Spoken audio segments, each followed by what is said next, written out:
And to culture wars, and I got to say, the Matildas, the Australian women's soccer team, is launching a culture war all of its own. With this video, just days ahead of the FIFA World Cup for women, they are complaining that the prize money, an incredible $160 million, is still not enough, because the prize money for the Men's World Cup was much bigger. We've come a long way in a short time. But we're not stopping now. Collective bargaining has allowed us to ensure we now get the same conditions as the Socceroos, with one exception.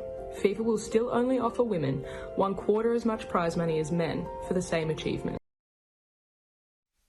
Joining me is Rowan Dean, editor of The Spectator Australian, host of Outsiders here on Sky News every Sunday at 9 a.m. Rowan, equal pay for women, fair enough?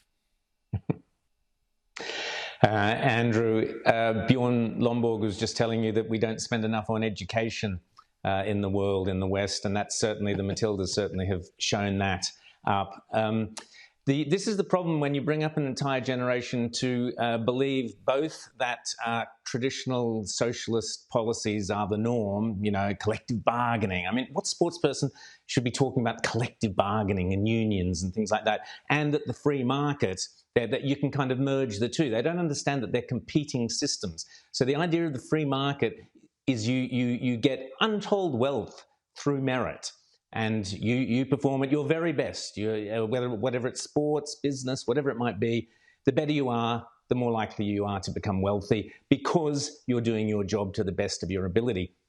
Not because a collective bargaining position has said, here you go, you must have the same money as X, Y, and Z. And the problem here, Andrew, is that we know that, or recent figures suggest that the viewing public aren't nearly as interested in the Matildas as the Matildas themselves are, and that the viewing public has gone from, I think it was 180,000 down to 50,000 or something at some recent event. Oh, that's a 70% drop. AFL Women's League. The AFL Women's League, it dropped off. The Women's League, when, okay. They lost 70% of their audience from the time they started. And they too are demanding more pay, more rounds, equal treatment to the men. I think what the fundamental thing here is, Rowan, there's been a snap in the idea that you are paid because other people want to pay you. And if people don't want to watch you, and they don't want to pay for your merch, they don't want to sponsor you as much, they don't get the clicks on their websites, you don't get the money. It's not a question of, oh, the men got it, so I should. Exactly. That's not how it works. That's capitalism, baby. It's the entitlement mentality.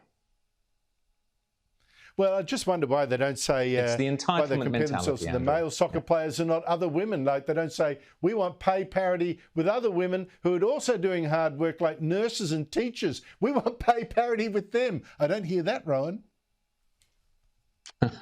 Yeah, exactly.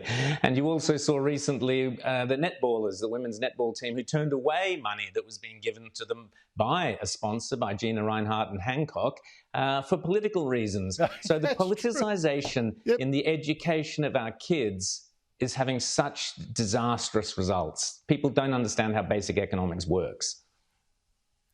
And then again, they were shocked and horrified that they weren't getting as much money, as if, you know, they should have been paid for their virtue. I don't know.